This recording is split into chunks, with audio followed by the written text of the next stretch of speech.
ॐ सहनाववतु सहनौ भुनक्तु सह वीर्यं करवावहै तेजस्विनावधीतमस्तु मा विद्विषावहै।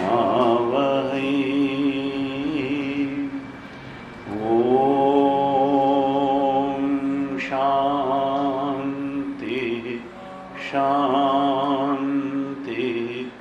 शांति।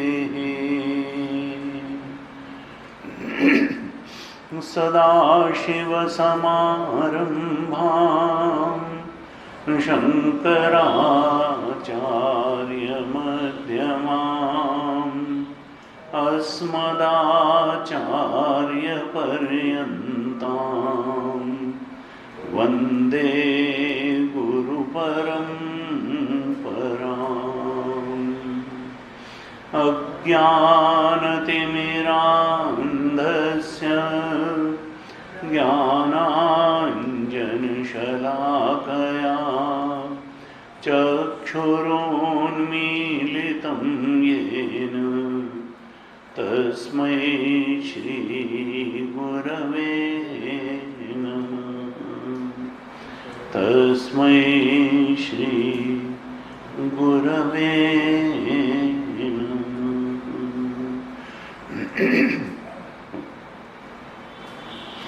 शांति मंत्र का पाठ करते हैं।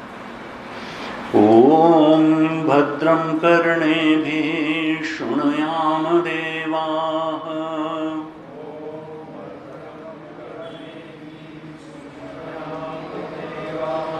भद्रं पश्येमाक्षभिर्यजत्राः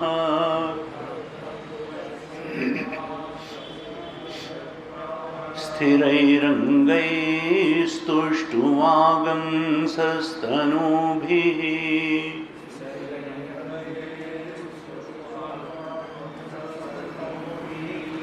व्यशेम देवहितं यदायुः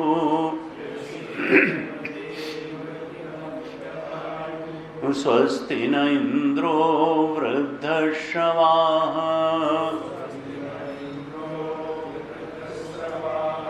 स्वस्ति नः पूषा विश्ववेदाः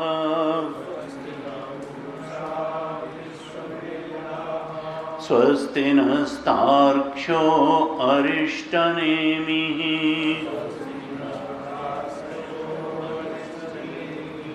स्वस्ति नो बृहस्पतिर्दधातु ॐ शांति शांति शांति।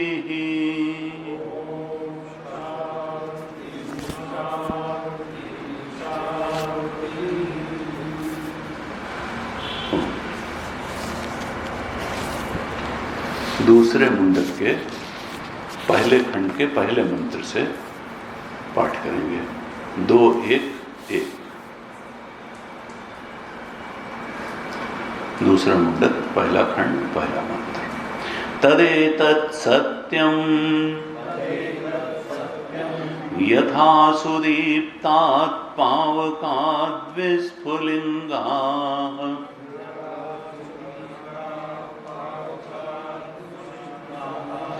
सहस्रशः प्रभवन्ते स्वरूपाः तथाक्षरात् विविधाः सौम्यभावाः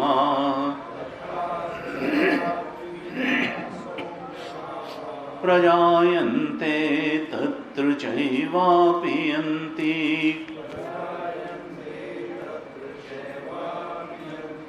दिव्यो ह्यमूर्तः पुरुषः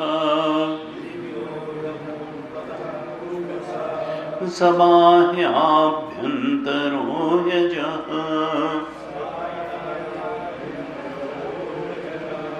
अप्राणो ह्यमनः शुभ्रः ह्यक्षरात् परतः परः एतस्मात् जायते प्राणः मनः सर्वेन्द्रियाणि च खं वायुर्ज्योतिरापः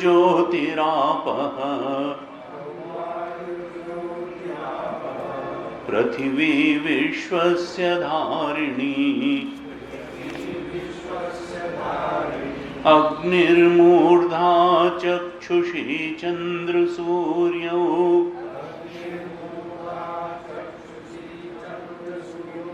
दिशः श्रोत्रे वाग्विव्रताश्च वेदाः वायुः प्राणो हृदयं विश्वमस्य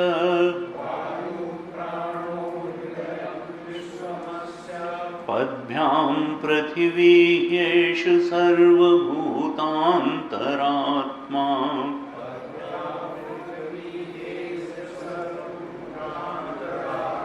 तस्मादग्निः समिधो यस्य सूर्यः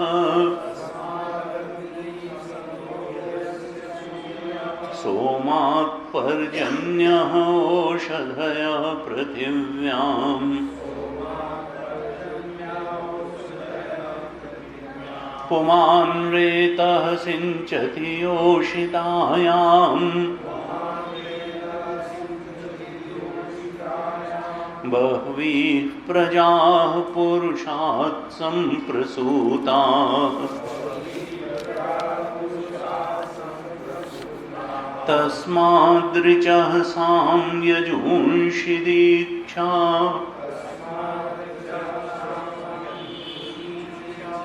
यज्ञाश्च सर्वे क्रतवो दक्षिणाश्च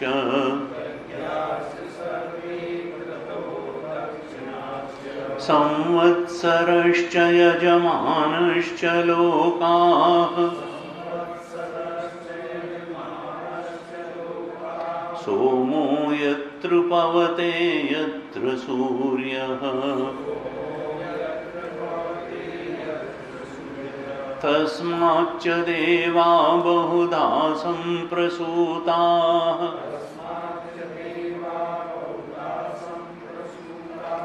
साध्या मनुष्याः पशवोर्वयांसि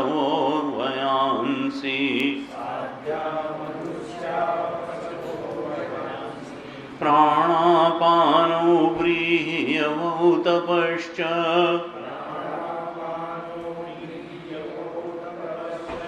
श्रद्धा सत्यं ब्रह्मचर्यं विधिश्च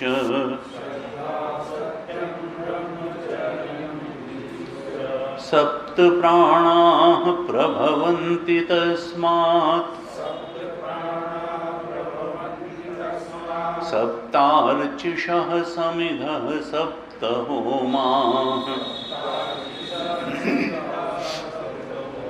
सप्त इमे लोका येषु चरन्ति प्राणाः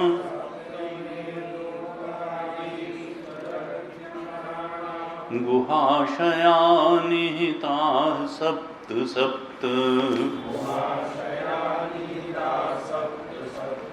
अतः समुद्रा गिरयश्च सर्वे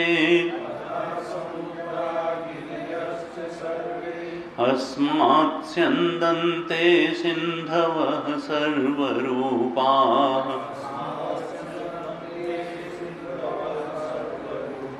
अतश्च सर्वाओषधयो रसश्च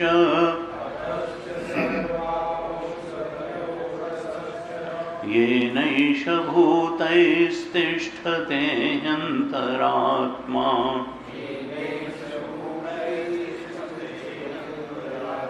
पुरुष एवेदं विश्वं कर्म तपो ब्रह्म परामृतम् एतद्यो वेद निहितं गुहायाम् सो विद्या ग्रंथि विकीर्ति सौम्य।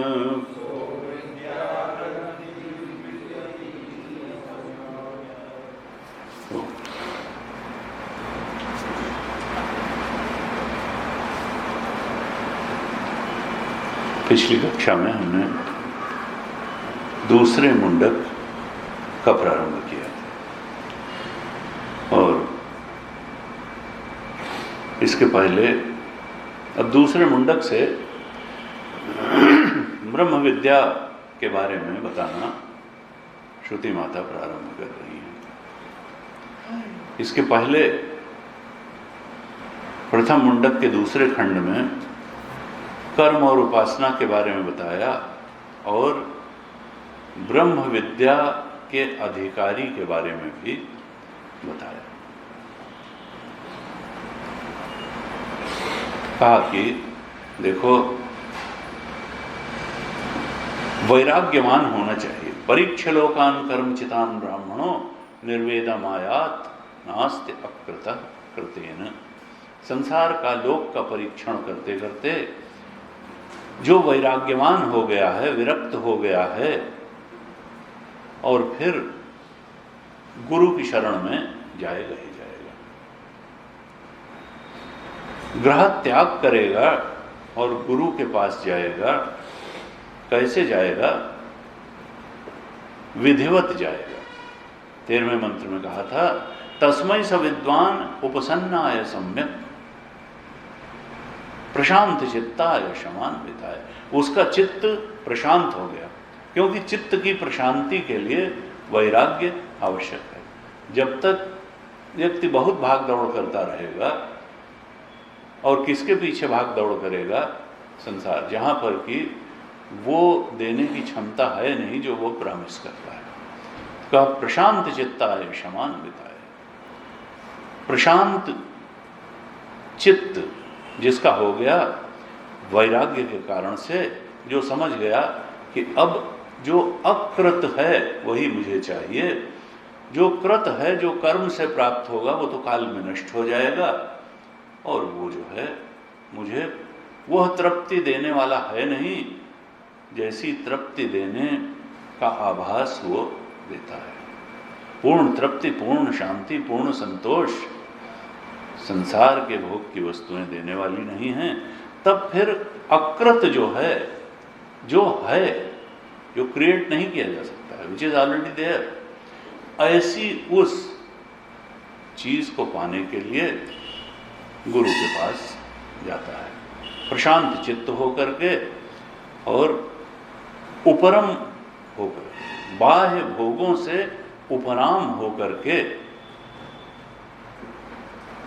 फिर वो गुरु की शरण में जाता है। कहा, येनाक्षरम पुरुषम वेद सत्यम।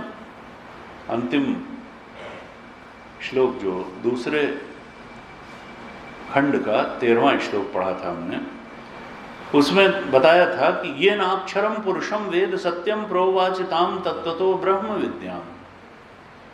कहा, वो किस चीज का उपदेश करेंगे? उस अधिकारी शिष्य को वो विद्वान सद्गुरु किसका उपदेश करेंगे? जिससे कि उसको पूर्ण तृप्ति और संतोष मिलेगा। कहा, वो अक्षर का उपदेश करेंगे। येन अक्षरम पुरुषम वेद सत्यम प्रोवाच स विद्वान प्रोवाच। वो विद्वान सद्गुरु उपदेश करेंगे। किस चीज का उपदेश करेंगे? तो 3 विशेषण दिए थे, अक्षरम पुरुषम सत्यम। वो अक्षर का उपदेश करेंगे, पुरुष का उपदेश करेंगे और वही सत्य है, या कहेंगे सत्यम का उपदेश करेंगे। देखिए, हिंट कर दिया था पिछले प्रथम मुंडक के दूसरे खंड के अंतिम श्लोक में ही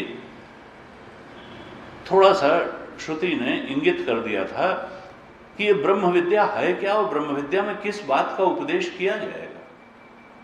तत्वतो ब्रह्म विद्या, तत्वतः ब्रह्म विद्या का उपदेश करेंगे, और उस ब्रह्म विद्या से जिस तत्व का अधिगम होगा उसके लिए 3 नाम उस श्लोक में दे दिए थे। अक्षरम पुरुषम सत्यम, ये नाक्षरम पुरुषम वेद, जिसके वो तत्वतः जब ब्रह्म विद्या का उपदेश करेंगे तो जो अधिकारी शिष्य प्रशांत चित्त और क्षम से भरा हुआ उनके पास गया है, वो अक्षर का ज्ञान प्राप्त कर लेगा, पुरुष का ज्ञान प्राप्त कर लेगा, या कहें कि सत्य का ज्ञान प्राप्त कर लेगा। अर्थात उसी तत्व के जिसका अधिगम ब्रह्म विद्या के द्वारा होता है, 3 नाम दे दिए, अक्षरम, सत्यम, पुरुषम। वो तत्व जो है अक्षर है। हमने चर्चा की थी कि अक्षर का अर्थ क्या है? जिसका कभी क्षरण नहीं होता है, जो अक्षत है, जिसको चोट नहीं पहुंचाई जा सकती है, और जो अक्षय है, जिसका जो कभी नष्ट नहीं होता है।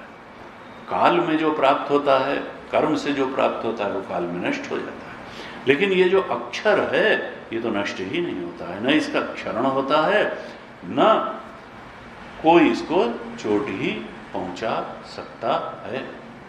गीता में कहा, नैनम छिन्दन्ति शस्त्राणि नैनम दहति पावका न चैनम क्लेदयन्ति आपो न शोषयति मारुता। कुछ नहीं, कोई शस्त्र इसको काट नहीं सकता है, जल इसको गीला करके सड़ा करके नष्ट नहीं कर सकता है, अग्नि इसको जला नहीं सकती है, हवा इसको सुखा नहीं सकती है। ये आत्मदेव ऐसे हैं कि ये नष्ट नहीं होते हैं, न इनको कोई क्षत कर सकता है। ये तो अक्षर हैं, क्षरण होता नहीं इनका। कहा यही जो है सत्यम है और यही पुरुष है।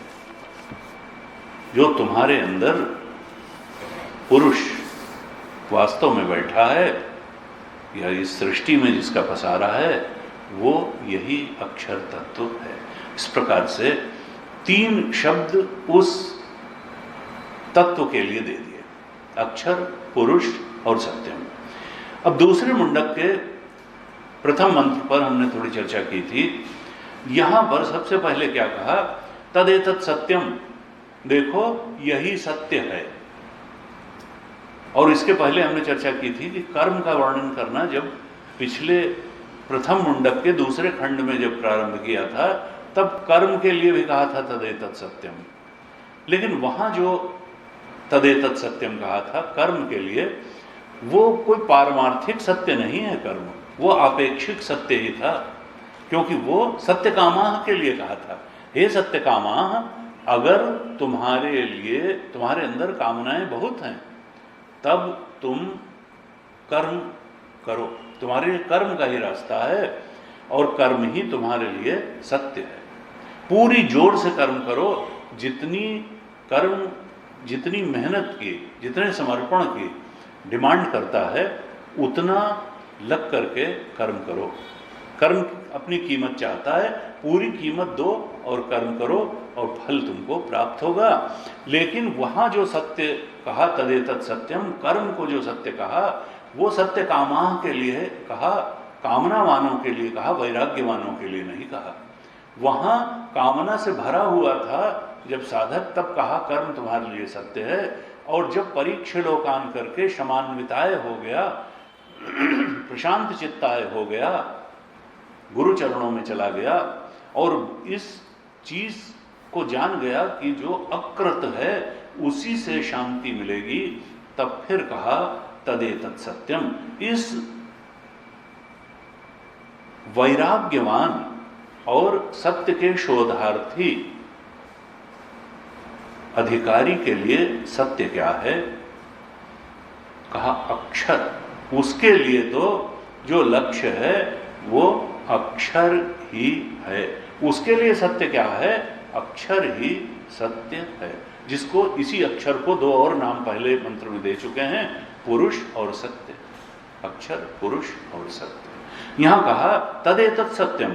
ये जो अधिकारी है, जो वैराग्यवान है, जिसका परीक्षलोकान हो गया, जो अब सम्यक रूप से गुरु के चरणों में आया, उसके लिए जो सत्य है वो असल में आपेक्षिक सत्य नहीं है जिसकी उसको तलाश है, अबाधित सत्य की ही उसको तलाश है।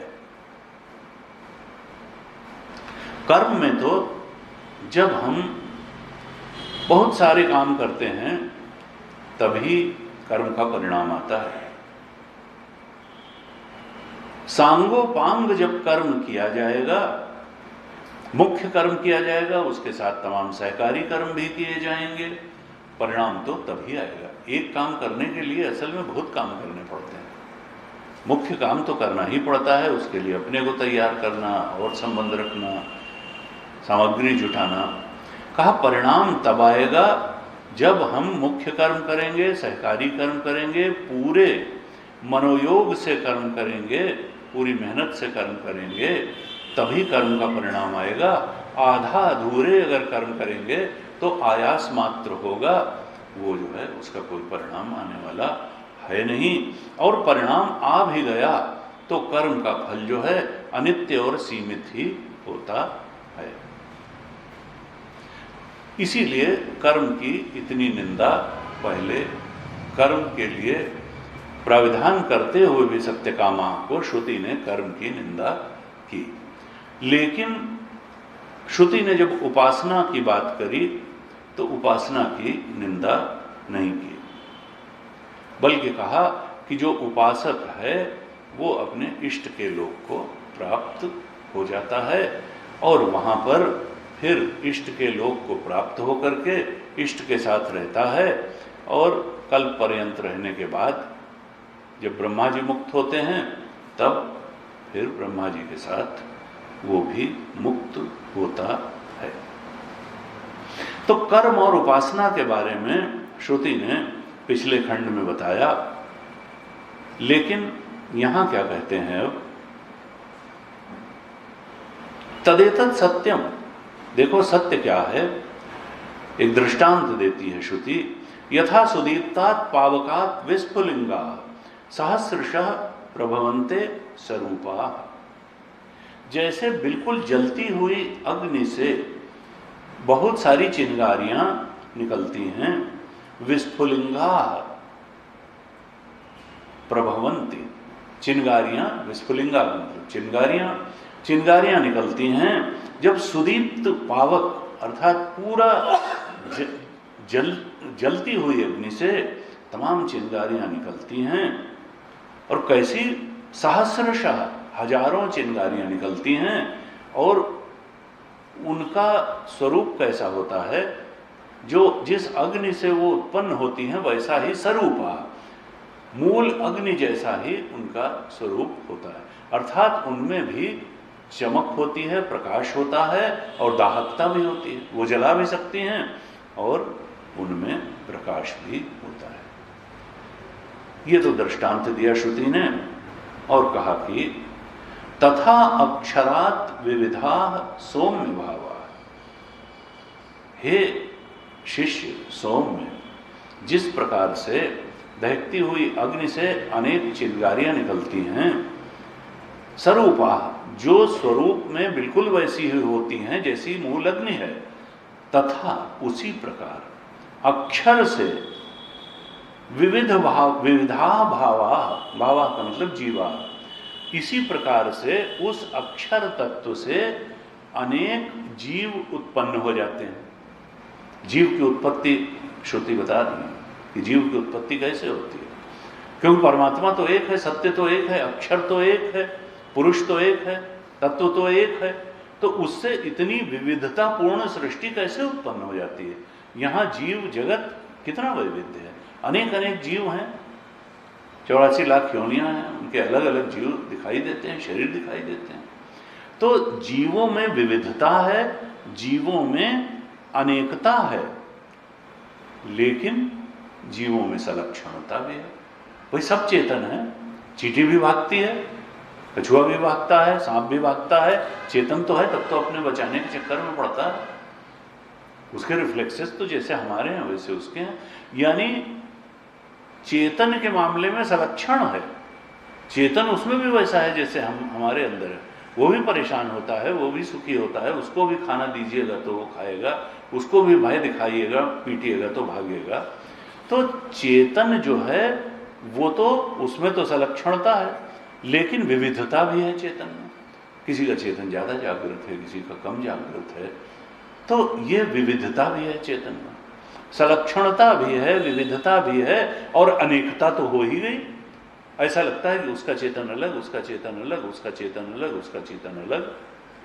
तो ये सलक्षणता होते हुए भी भाई कोई चिंगारी ज़्यादा दूर तक जाती है, कोई कम दूर तक जाती है, कोई निकलते ही बुझ जाती है, कोई पट से होकर हमारे ऊपर आ जाती है, जला भी देती है। तो जैसे चिंगारियों में भी सलक्षणता तो है, लेकिन विविधता भी है और अनेकता भी है। एक कैसा बढ़िया दृष्टांत श्रुति दे रही है। चिंगारियों में सलक्षण तो है, जलाने की और प्रकाश की जो क्षमता मूल अग्नि में है जिससे वो निकल रही हैं चिंगारियां, वो चिंगारियों में भी है, सलक्षणता है, क्योंकि दाहक और दाहकता प्रकाश है, लेकिन विविधता भी है और अनेकता भी है। इसी प्रकार से वो जो अक्षर तत्व है, जो सत्य है, उससे ही जीवों की उत्पत्ति हुई। लेकिन जीवों में क्या है, सलक्षणता तो है, सबका चेतन तो वैसा ही है, लेकिन विविधता भी है और अनेकता भी है। वो तो एक था, अक्षर तो एक था, लेकिन उससे अनेक जीव पैदा हो गए जो सलक्षण भी थे, लेकिन जिनमें विविधता भी थी। लक्षण तो वही था, लेकिन विविधता थी। कहा उस अक्षर से तथा अक्षरात् विविधा सौम्य भावा। हे सौम्य, हे शिष्य, गुरु उपदेश करते हुए कहता है, हे सौम्य, उस अक्षर से विविध जीव, अनेक अनेक जीव उत्पन्न हो जाते हैं। जैसे अग्नि से अनेक चिंगारियां उत्पन्न हो जाती हैं, प्रजायन्ते, और केवल उत्पन्न ही नहीं होती हैं, च एव अपयन्ति, यानी उसी में लीन भी हो जाती हैं। अपयन्ति, अपयंत का मतलब लीन हो जाती है। उसी अक्षर से तो अनेक अनेक जीव निकलते हैं और उसी अक्षर तत्व में लीन भी हो जाते हैं। अब यहां पे बात थोड़ी गूढ़ हो गई। चिंगारी आग से निकलती है तो आग में ही लीन हो जाती है ना, आग में कहां लीन, वो तो एटमॉस्फेयर में जाती है, वायु में अपने बुझ जाती है। जिस दाहक अग्नि से, जिस प्रज्वलित अग्नि से, जिस सुदीप्त अग्नि से चिंगारी निकलती है, उसमें तो जाके वो लीन होती नहीं, वो लीन तो कहीं और होती है। तो फिर दृष्टांत असल में साम्यांश में ही लिया जाता है। कोई भी दृष्टांत पूरी तरह से दृष्टांत को एक्सप्लेन नहीं करता है। जिस भाग को एक्सप्लेन करने के लिए दृष्टांत दिया गया है, हमको उतना ही लेना चाहिए और बाकी अपना दिमाग लगाना पड़ेगा। अगर वाच्यार्थ में घटित नहीं होता तो फिर लक्ष्यार्थ उसका लेना पड़ेगा कि श्रुति कहना क्या चाहती है। तो यहां पर क्या है कि देखिए, अग्नि के दो रूप हैं, एक है सोपाधिक अग्नि और एक है निरुपाधिक अग्नि। निरुपाधिक अग्नि का अर्थ क्या है? अग्नि तो लकड़ी के अंदर छुपी रहती है और जब हम उसमें दियासलाई लगाते हैं या उसको प्रज्वलित करते हैं तो वो छुपी हुई अग्नि उससे, लकड़ी से प्रकट हो जाती है। यानी वो काष्ठ की उपाधि से, लकड़ी की उपाधि से वो निरुपाधिक अग्नि लकड़ी की उपाधि से प्रकट होकर के सोपाधिक अग्नि बन जाती है। लेकिन अग्नि तो वहां थी, अग्नि तो वहां थी। क्यों? क्योंकि आकाश से क्या उत्पन्न हुआ? वायु उत्पन्न हुई और वायु से अग्नि उत्पन्न हुई और अग्नि से जल उत्पन्न हुआ और जल से पृथ्वी उत्पन्न हुई। अर्थात पृथ्वी तत्व जहां जहां भी है वहां इसका मतलब जल तत्व भी है, क्योंकि अपने पहले वाले से ही तो बाद वाला उत्पन्न हुआ और उसका गुण भी उसके अंदर है, उसका गुण भी है उसके अंदर, और वो पहले वाले से उत्पन्न भी हुआ है। तो कहीं अगर पृथ्वी तत्व है तो उसमें जल तत्व भी है, अग्नि तत्व भी है, वायु तत्व भी है और आकाश तत्व भी है।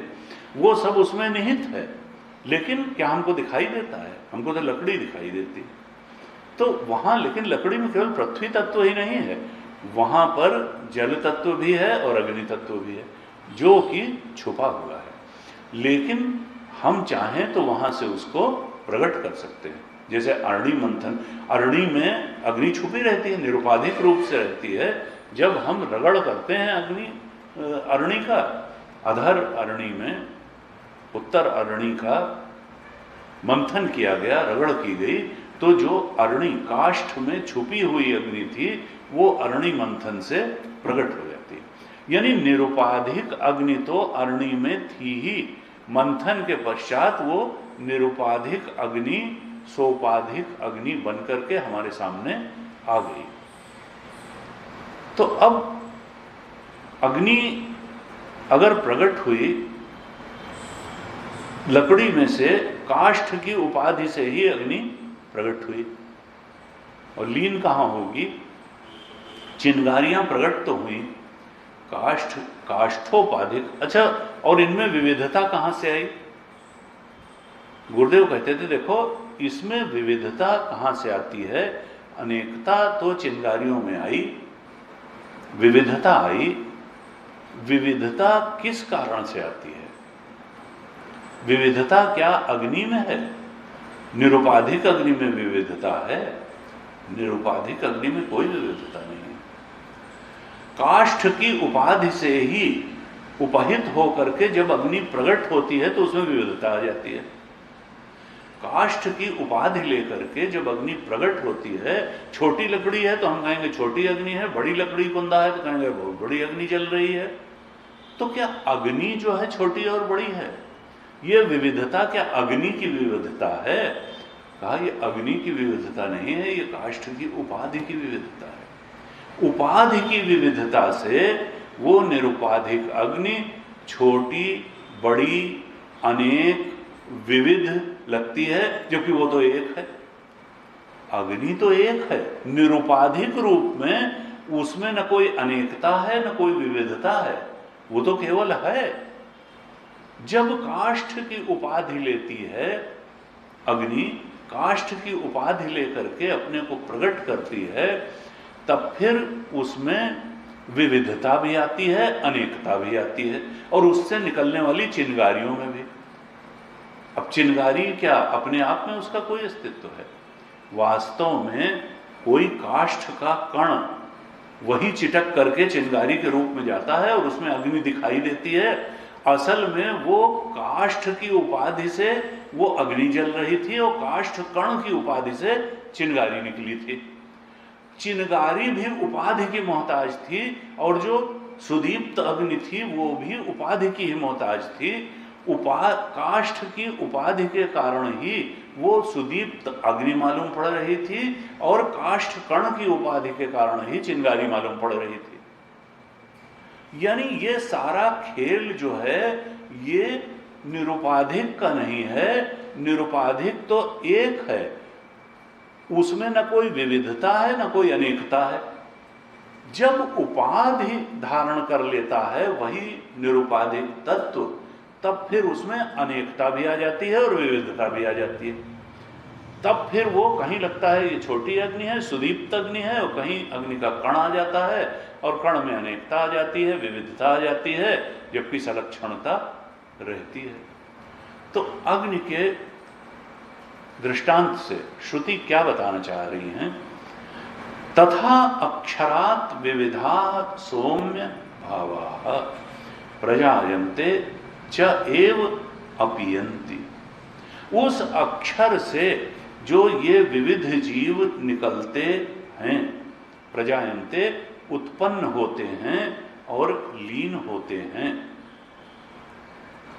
चाहे चिंगारी हो, वो जब लीन होगी तो अपने उस कुंदे से जिससे लकड़ी से वो निकली है काष्ठ कर्णोपाधि, उसमें जाके लीन नहीं होगी। वो लीन कहाँ होगी? निरुपाधिक अग्नि में लीन होगी।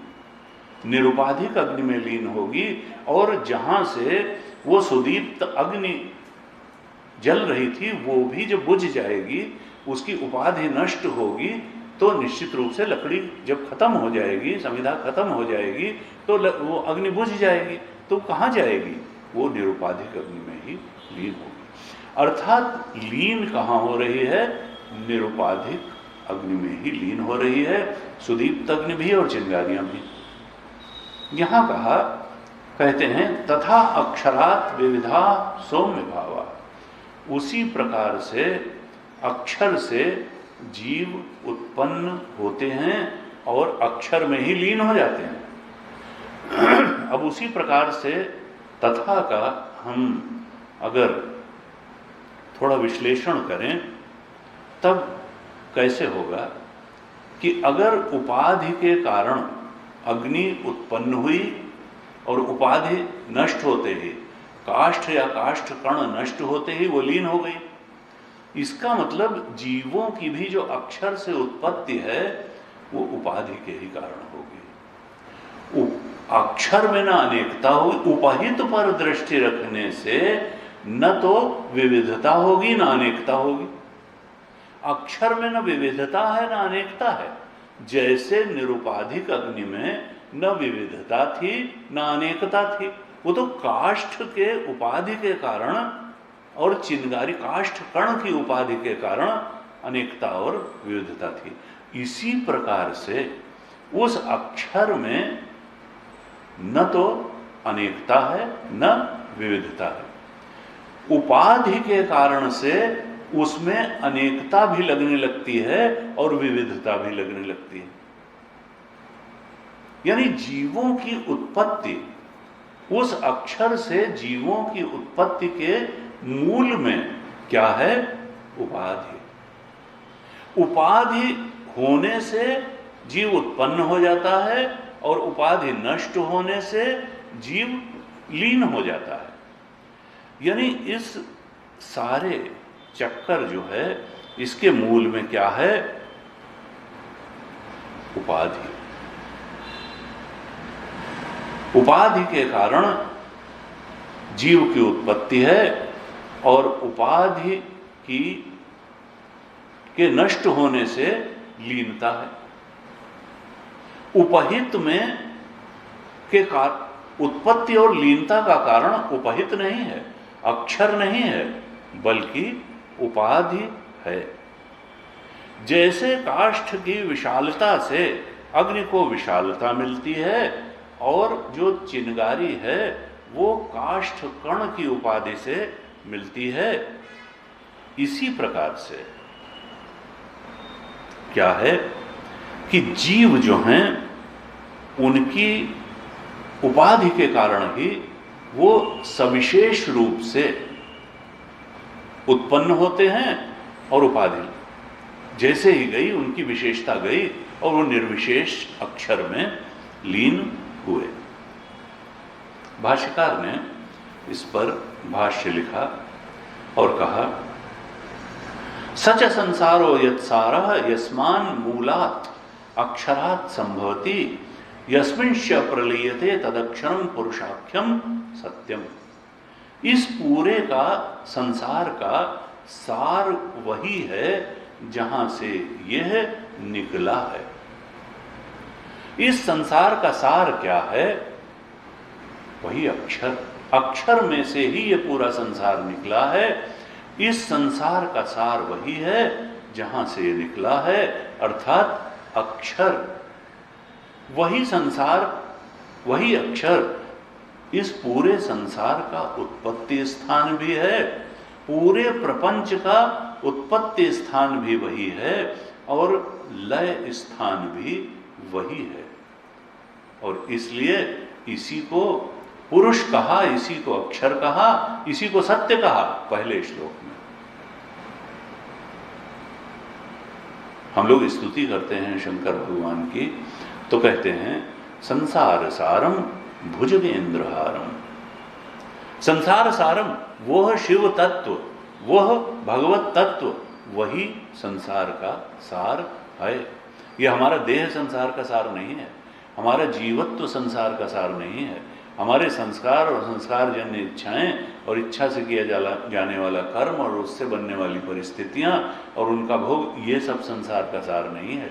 वो आत्मदेव, वह शिव तत्व जो हमारे अंदर बैठा हुआ है, जो सारे संस्कारों और वासनाओं के परे है, जो अज्ञान के भी परे है, असल में संसार सार वही है, अक्षर वही है और सारे ही जीवों का कारण भी वही है। और उसमें अनेकता नहीं है, वो एक है। उसमें जीव हैं और वो भी जीवों में है। लेकिन वास्तविकता क्या है कि उसमें सारे जीव हैं, हाँ अनुभव हमको अपने अंदर में आता है। कहा वही सत्य है, वही पुरुष है, वही अक्षर है। और कहा जो अंगिरस से शौनक ने पूछा था कि कस्मिन्नु भगवे विज्ञाते सर्वमिदं विज्ञातम भवति इति, कि कौन सा वो तत्व है जिसको जानने से सब कुछ जाना हुआ हो जाता है। वो यही अक्षर तत्व है जिसको जानने से सब कुछ जाना हुआ हो जाता है। वो सार वस्तु जिसके ज्ञान से सबका ज्ञान हो जाता है, वही इस परा विद्या का विषय है, ब्रह्म विद्या का विषय है। भाष्यकार भाष्य लिखते हैं कि अब उस अक्षर का और विस्तार से वर्णन करने के लिए श्रुति माता प्रवृत्त होती हैं। इसको सूक्ष्म रूप में पहले बता चुके हैं। पहले मुंडक के 6ठे और 7वें मंत्र में क्या बताया था? तदेतत् सत्यम न यत्तद अदृश्यम अग्राह्यम अगोत्रम। पहले मुंडक का 6ठा और 7वां मंत्र थोड़ा एक हिंट दिया था कि वो अक्षर, वो पुरुष, वो सत्य कैसा है। कहा था यत्तद अदृश्यम, जो दृश्य के परे है, अतीन्द्रिय है, अग्राह्यम, अगोत्रम, अवर्णम, अचक्षु श्रोत्रम तद अपाणिपादम। इस प्रकार से नित्यम विभुम सर्वगतम सुसूक्ष्मम तद अव्ययम यद्भूत योनिम परिपश्यन्ति धीरा यथोर्णनाभे सृजते गृह्णते च यथा पृथिव्याम ओषधयः संभवन्ति तथा सतः यथा सतः पुरुषात् केशलोमानि तथा क्षरात् संभवती विश्वम। वहाँ थोड़ा सा हिंट किया था कि उसी तरह से अक्षर से ये विश्व प्रकट हो जाता है। यहाँ पर कह रहे हैं कि देखो अब उसको और विस्तार से उस अक्षर तत्व के बारे में बताते हैं। क्यों?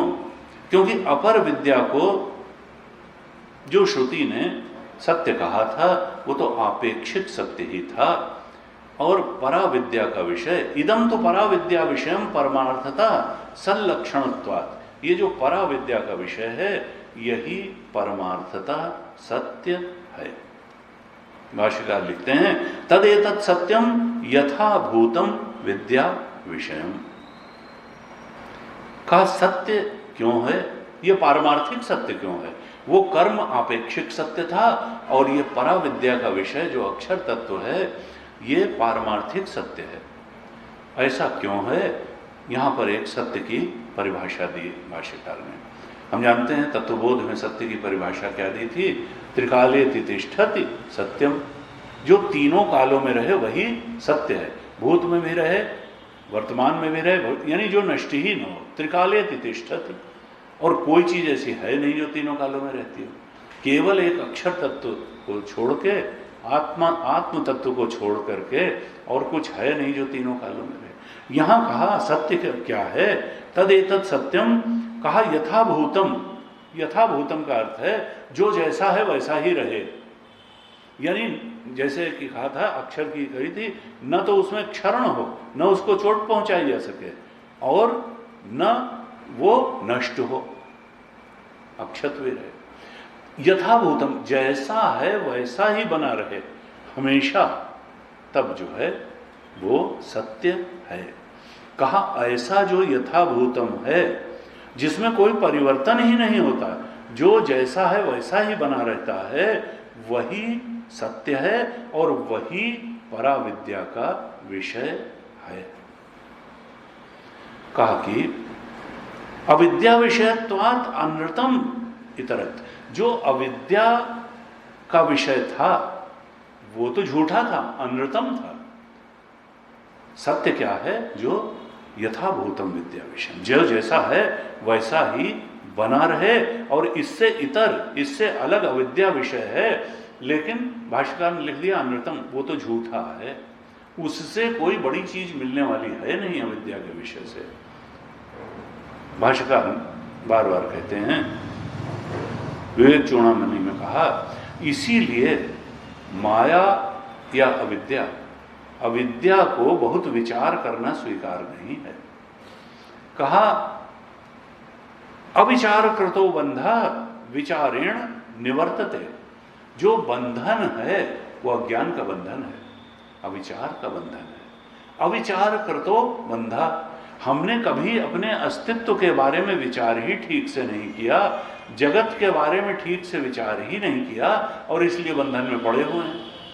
अविचार कृतो बंधा, अब ये बंधन जो है अविचार कृत ही है, और विचारेण निवर्तते, कहा विचार करने से ये बंधन दूर हो जाता है, और इसीलिए माया को विचार पसंद नहीं है, और माया में पड़े हुए लोगों को भी विचार नहीं। अब ये ज्ञान की बात बहुत हो गई भाई, अब कुछ संसार की बात करो।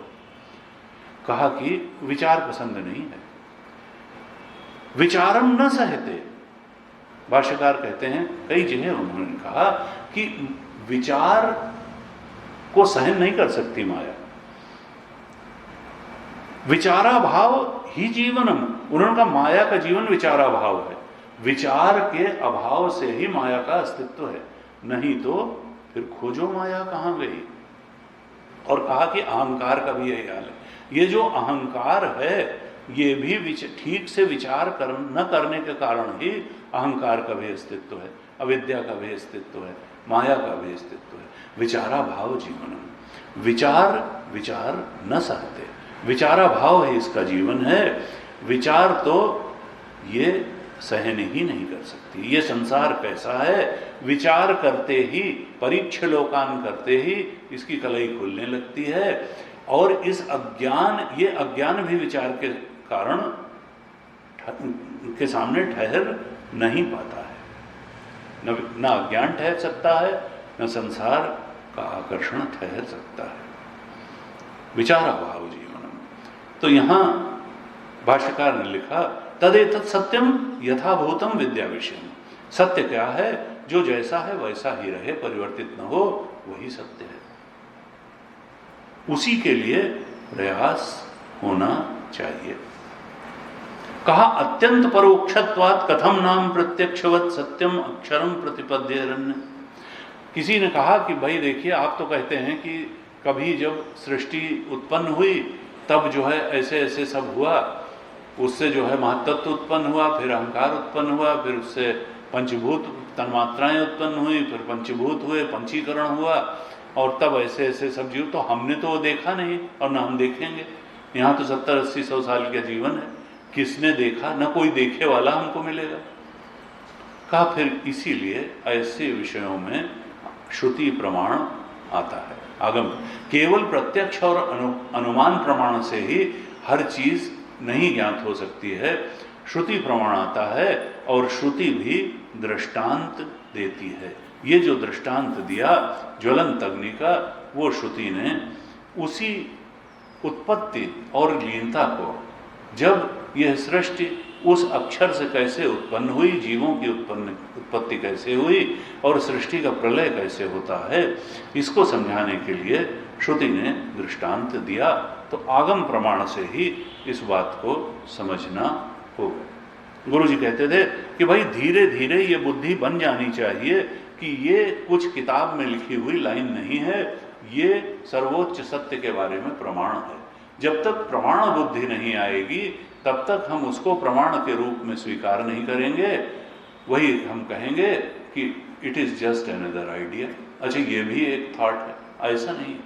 ये सर्वोच्च प्रमाण है। श्रुति जो है वो अतीन्द्रिय विषयों में परम प्रमाण है। यह बात बुद्धि में देर सवेर बैठी ही जानी चाहिए कि श्रुति कोई एक कागज पर लिखा हुआ वाक्य नहीं है, ये अतीन्द्रिय विषयों में परम प्रमाण है। भाष्यकार लिखते हैं कि देखो, नाना देह उपाधि भेद अनुविधीयमानत्वात् विविधा हे सौम्य भावाः जीवाः आकाशादिवत् घटादि परिच्छिन्नाः सुषिर भेदाः घटादि उपाधि प्रभेदम अनुभवन्ति। भाष्यकार ने जब भाष्य लिखा तो श्रुति ने तो अग्नि का दृष्टांत दिया था, भाष्यकार ने भाष्य लिखा तो घट और घटाकाश और मठाकाश का दृष्टांत, आकाश का दृष्टांत दे दिया, और एक नया दृष्टांत दे दिया समझाने के लिए कि उस अक्षर से कैसे अनेक जीवों की उत्पत्ति होती है। जैसे आकाश तो एक है, लेकिन उससे अनेक घटाकाश उत्पन्न हो जाते हैं। अनेक क्यों? वो क्या घटाकाश अनेक हो गए? क्या उनमें विविधता आ गई, अनेकता आ गई? नहीं, केवल उपाधि के कारण उनमें अनेकता और विविधता प्रतीत होने लगी। छोटे घड़े का छोटा आकाश, बड़े मटके का बड़ा आकाश, छोटे कमरे का छोटा आकाश, बड़े कमरे का बड़ा आकाश, जो उसमें परिमाण में विविधता आ गई, जो वैविध्य आया और जो अनेकता आ गई, उस एक आकाश तत्व में वो वास्तव में उपहित या आकाश के कारण नहीं थी, वो तो उपाधि के कारण थी। घड़े, छोटे बड़े घड़े की उपाधि के कारण थी, छोटे बड़े कमरे की उपाधि के कारण थी। तो घटाकाश और मठाकाश की अनेकता के कारण उस आकाश में अनेकता और विविधता आई। वास्तव में आकाश तो वही का वही था। जब घटाकाश था, मठाकाश था, तब भी वास्तव में वो महाकाश ही था। इसी प्रकार से उस अक्षर से जब अनेक जीव उपाधियों के कारण उनमें अनेकता और विविधता आ गई, तब भी उस अक्षर में वास्तव में ना अनेकता आई ना विविधता आई, वो तो वैसे का वैसा ही बना रहा। वो घटाकाश बन करके वो हमारे अंदर हमारे चेतन के रूप में अनुभव में आते हुए भी वो अभी भी जीव चेतन नहीं है, वो परमात्मा चेतन ही है। वो चाहे जितने जीवों को अपने अंदर चेतन के रूप में अनुभव आ रहा हो, वो वास्तव में जैसे घड़े के अंदर आकाश था और कमरे के अंदर आकाश था, लेकिन वास्तविकता क्या थी कि आकाश में घड़ा था और आकाश में कमरा था।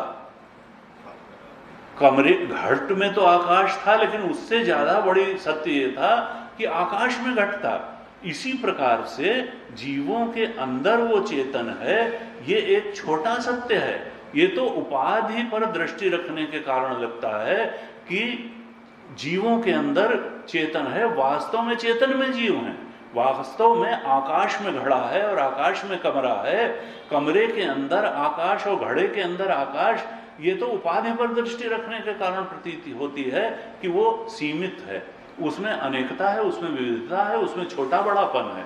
ऐसा कुछ नहीं है। वो तो असल में चेतन में जीव हैं, जीव में चेतन नहीं है। बिल्कुल स्वप्न सृष्टि की तरीके से कि चेतन में स्वप्न सृष्टि थी, स्वप्न सृष्टि में अनेकता नहीं थी, वो तो एक चेतन में ही सारी सृष्टि बनी हुई थी। ऐसे ही ये एक अक्षर में सारी सृष्टि है। सृष्टि के अंदर वो अक्षर समाया भी हुआ है, लेकिन असल में ये सारी सृष्टि चेतन में है। सृष्टि में भी चेतन है, लेकिन उससे बड़ा सत्य यह है कि चेतन में सृष्टि है। तुलसीदास यह चिद विलास जग बूझत बूझत बूझे। ये जड़ विलास नहीं है, ये चिद विलास है।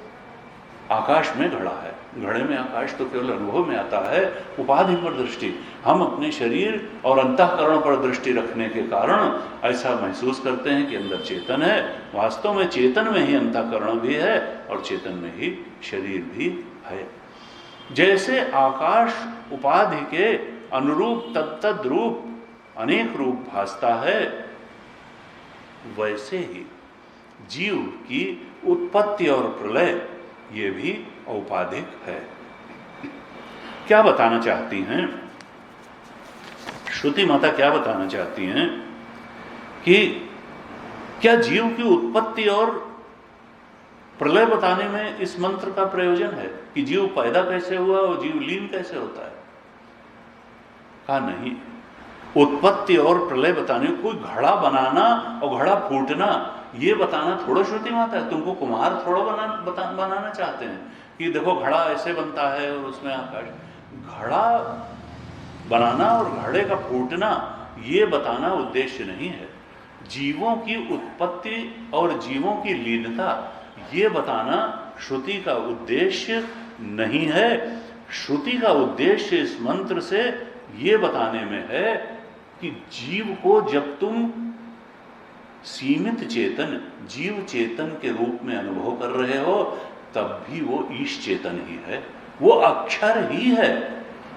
असल में जीव चेतन नाम की परमार्थता कोई सत्ता ही नहीं है, वो तो उपाधि पर दृष्टि रखने के कारण तुमको वो जीव चेतन के रूप में अनुभव में आ रहा है। जीव चेतन जैसी, घटाकाश जैसी कोई वास्तविक चीज होती ही नहीं है, मठाकाश जैसी कोई वास्तविक चीज नहीं होती है। वो तो घट के रहते अनुभूति मात्र है, मठ के रहते अनुभूति मात्र है। इसी प्रकार से इस अंतःकरण और शरीर के रहते ये केवल अनुभूति मात्र है कि वो जीव चेतन है। असल में सत्ता तो ईश चेतन की ही है, भगवत चेतन की ही है, अक्षर की ही सत्ता है, उस सत्य की ही सत्ता है, उस पुरुष की ही सत्ता है। सत्ता तो ईश चेतन की है। जीव चेतन एक प्रतीति मात्र है, एक अनुभूति मात्र है, वो कोई पारमार्थिक सत्ता उसकी है ही नहीं। मंत्र का उद्देश्य यह बताना है कि देखो, जो जीव चेतन जिसको तुम माने बैठे हो, वो जिस समय तुम अज्ञान के कारण उसको जीव चेतन मानते हो, उस समय भी वो अक्षर ही है, स्वरूपता वो अक्षर ही है और अक्षर से अलावा और कुछ नहीं है। तो ये बताने में मंत्र का प्रयोजन है। मंत्र क्या कहता है कि देखो, कार्य जो है वो कारण लक्षण वाला ही होता है, कारण लक्षणात्मक ही होता है। जो भी कार्य है, जैसे घड़ा है तो उसमें मिट्टी के ही तो लक्षण आएंगे। वो भले तुमको घड़ा एक आकार मात्र है, लेकिन तत्व तो मिट्टी है। वाचारंभणम विकारो नामधेयम मृत्तिका इति एव सत्यम। इस तरह से ये अगर अक्षर से जीव की उत्पत्ति हुई है, तो ये जीव तो बिल्कुल जिस कारण से अपने उत्पन्न हुआ है अक्षर से, ये तो उसी लक्षण वाला है, ये कुछ अलग उससे है ही नहीं। और ये भी बताना चाहती है श्रुति कि इस भ्रम में न रहना कि ये जीव पंचभूत से उत्पन्न हुआ है, क्योंकि हम कई बार हम तो देह हैं, हम तो ये हैं न, अक्षर से उत्पन्न हुआ है जीव, ये भी इंडिकेशन है, ये इशारा है श्रुति का। तुम ये मत समझ लेना कि जीव पंचभूत से उत्पन्न हुआ है या जीव त्रिगुण से उत्पन्न हुआ है। श्रुति स्पष्ट रूप से कहती है कि अक्षरात् भावाः प्रजायन्ते, ये जीव अक्षर से उत्पन्न होते हैं। स्पष्ट रूप से श्रुति प्रमाण है कि ये मत समझ लेना कि हम पंचभूत से उत्पन्न हुए हैं या हम त्रिगुण से उत्पन्न हुए हैं, हम माया से उत्पन्न हुए हैं। हम तो अक्षर से उत्पन्न हुए हैं, ईश चेतन से उत्पन्न हुए हैं। हमारा स्वरूप ईश स्वरूप ही है। दूसरी तरफ इशारा किधर करना चाहती हैं श्रुति कि हे जीव, तुम जब ईश चेतन से उत्पन्न हुए हो, तुम जब जीव चेतन अपने को अनुभव करते हो, तब भी तुम ईश चेतन ही हो, तो तुम क्यों अपने ईश चेतन को खोजने का प्रयास नहीं करते? अपने ईश चेतन स्वरूप में स्थित होने का प्रयास क्यों नहीं करते? उस ईश स्वरूप में प्रतिष्ठित होने, उस बोध में कि हम ईश चेतन हैं, हम अक्षर हैं, उस बोध में प्रतिष्ठित होने के लिए सक्रिय प्रयास क्यों नहीं करते? अगर वैराग्य की आवश्यकता है, अगर परीक्षलोकान की आवश्यकता है, तो परीक्षलोकान पूरी तरह से करो और तद विज्ञानार्थम सद्गुरुमेव अभिगच्छेत, जाओ और उपदेश ग्रहण करो, उसका मनन करके, निधिध्यासन करके अपने ईश स्वरूप में प्रतिष्ठित हो जाओ। ऐसे जो है भाष्यकार ने लिखा, भाष्यकार ने दृष्टांत ही बदल दिया। श्रुति ने अग्नि का दृष्टांत दिया था, भाष्यकार ने और उसको थोड़ा एक्सप्लेन करने के लिए आकाश का दृष्टांत दे दिया और कहा कि देखो, जैसे घटाकाश की उत्पत्ति और प्रलय में आकाश का कोई रोल नहीं है, उपहित आकाश का कोई रोल नहीं है, घट का ही रोल है। इसी तरीके से जीवों की उत्पत्ति और प्रलय में अक्षर का कोई रोल नहीं है, उपाधि का ही रोल है, अविद्या की उपाधि का रोल है। अविद्या के कारण जो संस्कार वासनाएं हमने इकट्ठा कर रखी उनका रोल है, और उनके कारण जो सूक्ष्म शरीर है उसका रोल है, जो स्थूल शरीर है उसका रोल है। उपाधि का ही रोल है अनेक जीवों की उत्पत्ति में, उपहित का अक्षर का कोई रोल नहीं है। इसलिए इस अविद्या की उपाधि से मुक्ति पाने का प्रयास करो, और अविद्या से मुक्ति जब पाओगे तो कामना और कर्म से तो अपने आप मुक्ति हो जाएगी, क्योंकि कर्म की माता जी कामना और कामना की माता जी अविद्या। ये अविद्या काम कर्म की जो उपाधि है, जिसके कारण तुम जीव बने घूम रहे हो, अक्षर हो करके अभी, और यही अक्षर हो करके अविद्या, जिस अविद्या के कारण तुमको अपने को जीव रूप में अनुभव कर रहे हो, प्रजायन्ते प्रलीयन्ते वाला अनुभव कर रहे हो, जबकि अक्षर में, शुद्ध चेतन में न कहीं कोई उत्पत्ति है न कहीं कोई प्रलीनता है, ये तो उपाधि में उत्पत्ति और प्रलीनता है। तो इस उपाधि से तुम मुक्ति पाओ, और इन सारी उपाधियों के, चाहे स्थूल देह है या सूक्ष्म देह है, इनके मूल में कारण शरीर है यानी अविद्या है, उस अविद्या से मुक्ति पालो। विचार न सकते, विचार के कारण श्रवण मनन ध्यान से इस अविद्या की उपाधि से मुक्ति पालो, तो तुम अपने स्वरूप में प्रतिष्ठित हो सकते हो। ऐसे कहा कि जीवों की उत्पत्ति देहादि उपाधियों के निमित्त से ही होती है, इसमें अक्षर तत्व का कोई रोल नहीं है। हमारी अविद्या, कामना और कर्म के कारण ही हम न जाने कितनी उपाधियों को मैं करके मानते रहे, उनसे जुड़ों को मेरा मेरा करके मानते रहे। कहा इस उपाधि से तुम मुक्त हो जाओ और तुम अपने स्वरूप में प्रतिष्ठित हो जाओ, यही मंत्र इशारा करना चाहता है। दूसरे मंत्र में क्या कहते हैं, श्रुति माता ने यहां पर लक्षण दिए, 9 लक्षण दिए इस मंत्र में। उस अक्षर तत्व का क्या लक्षण कर दिया, ये किस लिए लक्षण किया? जैसे छठे मंत्र में, पहले मुंडक के पहले खंड के छठे मंत्र में 12 लक्षण दिए थे, वैसे ही यहां पर अब 9 लक्षण दे रहे हैं। किस लिए दे रहे हैं? इसलिए कि इस एक एक शब्द पर ध्यान किया जाए। द्रव्यदृश्य विवेक कभी पढ़िए, या हमें अवसर मिलेगा तो पाएंगे। तो उसमें कहा शब्दानुविद्ध समाधि। देखिए समाधि कई तरीके की होती है। रूप पर भी ध्यान किया जा सकता है, साक्षी भाव का ध्यान किया जा सकता है, किसी गुण पर ध्यान किया, और शब्दानुविद्ध, शब्दों पर भी ध्यान किया जा सकता है। शब्दों पर मेडिटेट, एक एक शब्द का अर्थ खोलते जाइए, खोलते जाइए, खोलते जाइए, और अंत में जब आप मेडिटेट करते हैं किसी शब्द पे, किसी भी चीज पे, तो वो अपना स्वरूप खोल देते हैं। शब्द अपने अर्थ को खोलने लगता है जब आप उस शब्द पे मेडिटेट करते हैं। तो ये जो 9 लक्षण बताए हैं शब्द ही हैं, अभी तो शब्द ही होंगे हमारे लिए। तो जब हम इन पर मेडिटेट करते हैं तो ये अपना अर्थ, अपना भाव खोलने लगते हैं, और फिर अनुभूति के रूप में हमको अपने अंदर उन शब्दों का जो भेद है वो प्रकट हो जाता है, और तब फिर वो शब्द शब्द नहीं रहता, वो शब्द के माध्यम से एक बोध में प्रतिष्ठा हो जाती है। क्या कहते हैं? दिव्यो ह्यमूर्तः पुरुषः सबाह्याभ्यंतरो ह्यजः अप्राणो हि अमनाः शुभ्रः ही अक्षरात् परतः परः। वो अक्षर तत्व, वो सत्य, वो ईश चेतन, वो कैसा है? कहा दिव्यो, वो दिव्य है, और वो अमूर्त है। कहा वो पुरुष है, और बाह्य अभ्यंतर है, वो बाहर भी है वो भीतर भी है, और अजह, वो जो है अजन्मा है, पैदा ही नहीं हुआ। अप्राण, उसमें प्राण वाण कुछ नहीं है।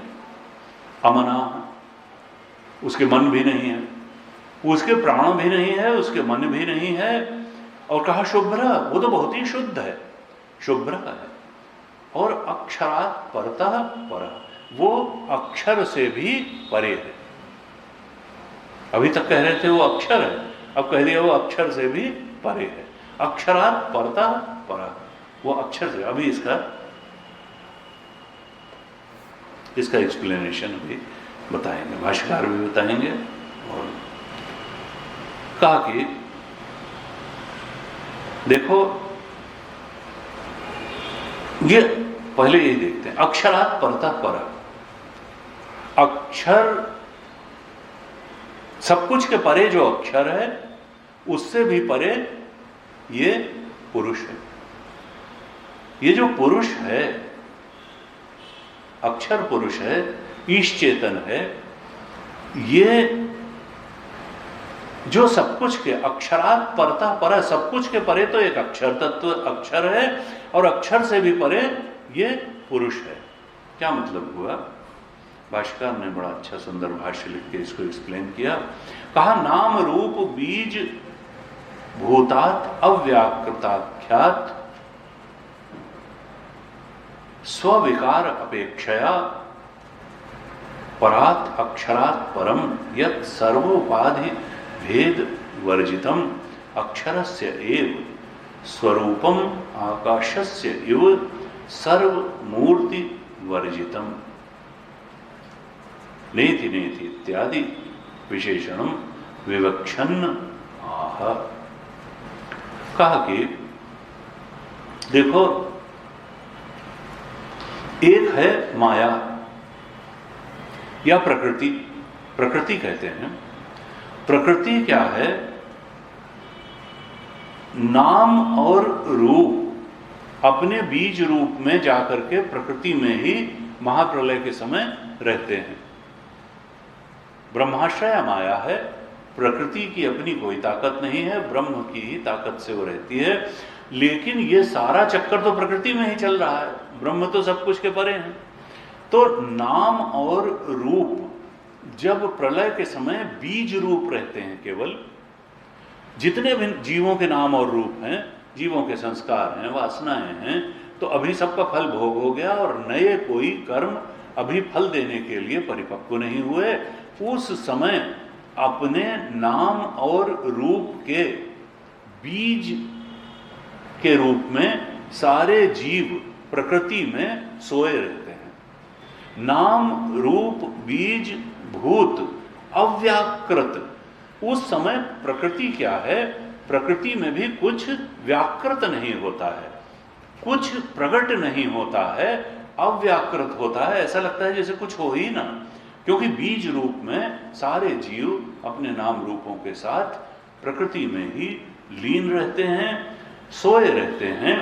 इसलिए उस समय प्रकृति को अव्याकृत नाम से कहा जाता है। अभी व्याकृत नहीं हुआ, कुछ प्रकट नहीं है, कहा। और इससे, इस अव्याकृत से फिर जब जीवों के संस्कारों का परिपाक होता है और वो फल के भोग के लिए जीव अकुलाने लगते हैं, कामना होती है, तब फिर इस प्रकृति को व्याकृत होने की जरूरत पड़ती है। इस प्रकृति से ही महत्तत्व उत्पन्न होता है, महत्तत्व से अहंकार उत्पन्न होता है, अहंकार से पंच तन्मात्राएं उत्पन्न होती हैं, तन्मात्राओं में पंचीकरण होता है, जिससे स्थूल भूत उत्पन्न होते हैं, उनसे स्थूल भूतों से शरीर की रचना होती है, जगत की रचना होती है, सूक्ष्म भूतों से अंतःकरण की, मन की, बुद्धि की, प्राण आदि की रचना होती है। इस तरह से उस जीवों को उनके कर्मों के अनुसार फल का भोग देने के लिए अंतःकरण से लेकर के बाहिरकरण और शरीर और जगत का निर्माण हो जाता है। तो ये प्रकृति व्याकृत हो जाती है। लेकिन प्रकृति क्या है? प्रकृति अपने ही विकारों की दृष्टि से तो सब कुछ से तो परे है। प्रकृति किससे परे है? स्थूल भूतों से परे है। प्रकृति सूक्ष्म तन्मात्राओं से परे है। प्रकृति अहंकार से परे है। प्रकृति महत्तत्व से परे है।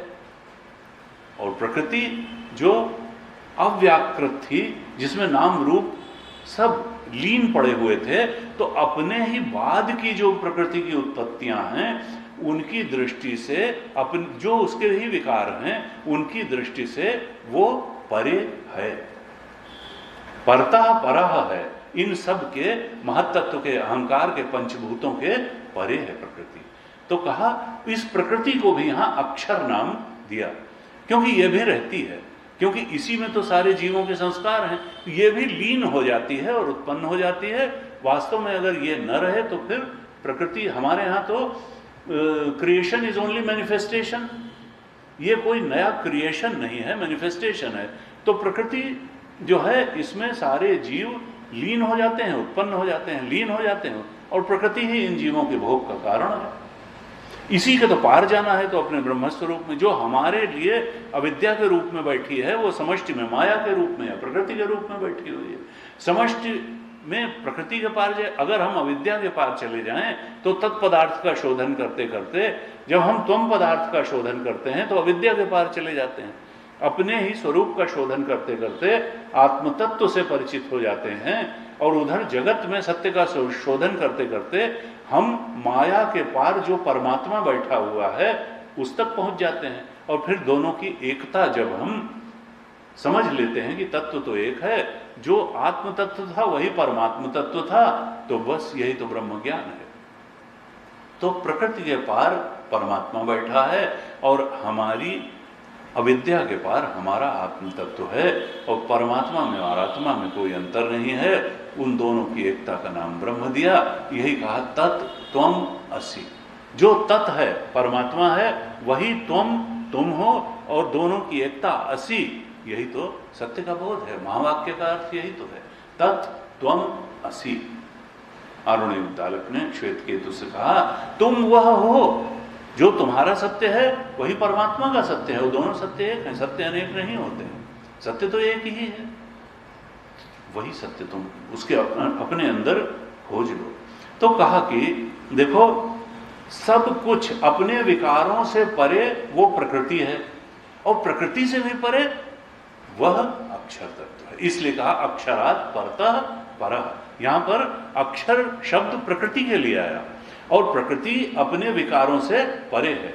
अक्षरात् परतः, अक्षरात् परतः अक्षर के परे है, और उससे भी, अक्षर से भी परे जो है वो प्रकृति, वो ईश चेतन है, वह पुरुष है।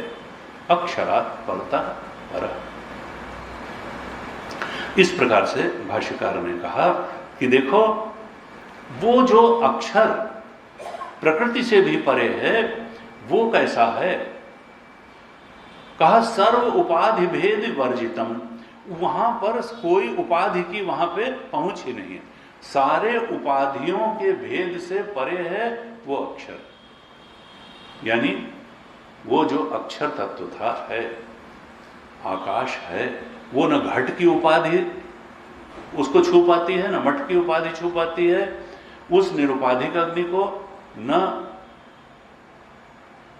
लकड़ी की उपाधि छू पाती है, न काष्ठकर्ण की उपाधि छू पाती है, न हमारी देहों की उपाधि उस चेतन को छू पाती है। वो कैद नहीं हो सकता, देहों में वो कैद नहीं हो सकता है, देह ही उसमें है। कहा सर्व उपाधि भेद वर्जितम, सारे उपाधियों के भेद से वो परे है, और अक्षरस्य, उसी का नाम अक्षर है। आकाशस्य एव सर्व मूर्ति वर्जितम। जैसे आकाश में कोई आकार नहीं होता है, सारे आकारों से परे है आकाश। ये तो आकार तो घड़े का है, तुमने अगर घटाकाश कहा और आकाश को एक आकार समझ लिया तो वो आकार आकाश का नहीं है, वो तो घड़े का आकार है। आकाश अपने स्वरूप में सर्वमूर्ति वर्जितम है, सारे आकारों से रहित है आकाश। आकाश को कोई आकार नहीं दिया जा सकता है।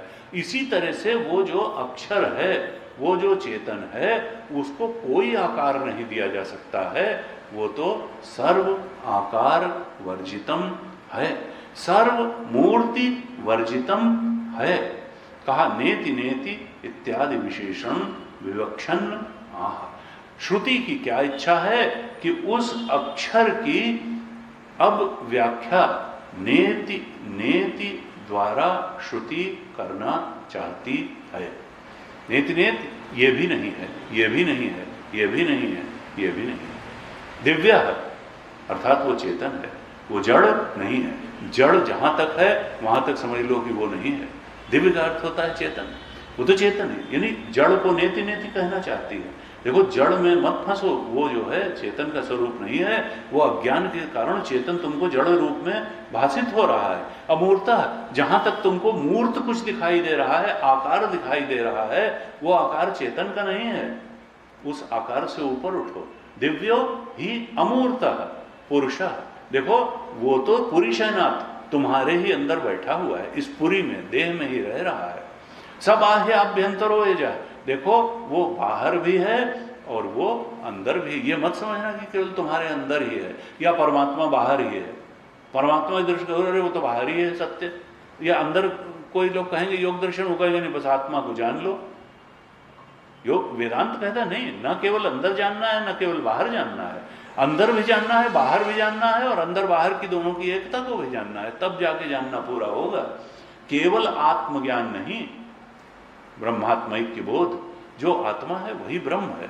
जब तक दोनों की एकता को नहीं जाना, एक तत्व का सब आहे अभ्यंतरो यज, देखो जो पैदा होने और मरने वाला है वहां मत अटक जाना, वो सत्य नहीं है, वो तो अजा है, वो तो कभी उत्पन्न ही नहीं हुआ, और जब उत्पन्न ही नहीं हुआ तो मरेगा क्यों? कहा वो तो उत्पत्ति और प्रलय के ऊपर है। अब प्राणो है, गुरु जी कहते थे, वो क्या कह दिया कि वो जो है उसमें प्राण ही नहीं है। उनका लोग कहेंगे हम कपालभाति करते करते परेशान हो गए और तुमने कहा वो अप्राणा है, वो तो अप्राणा है, वहां तो प्राण ही नहीं है।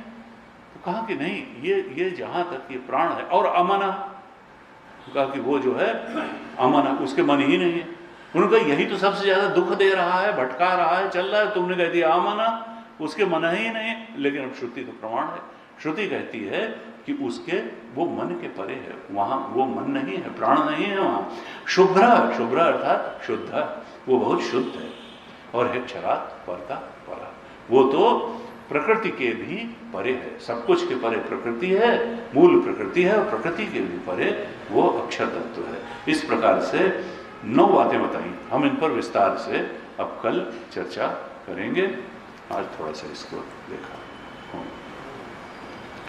ओम पूर्णमदः पूर्णमिदं पूर्णात् पूर्णमुदच्यते पूर्णस्य पूर्णमादाय पूर्णमेवावशिष्यते।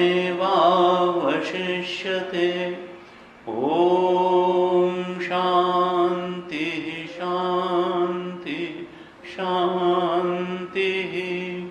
हरि ओम श्री गुरुभ्यो नमः। हरि ओम।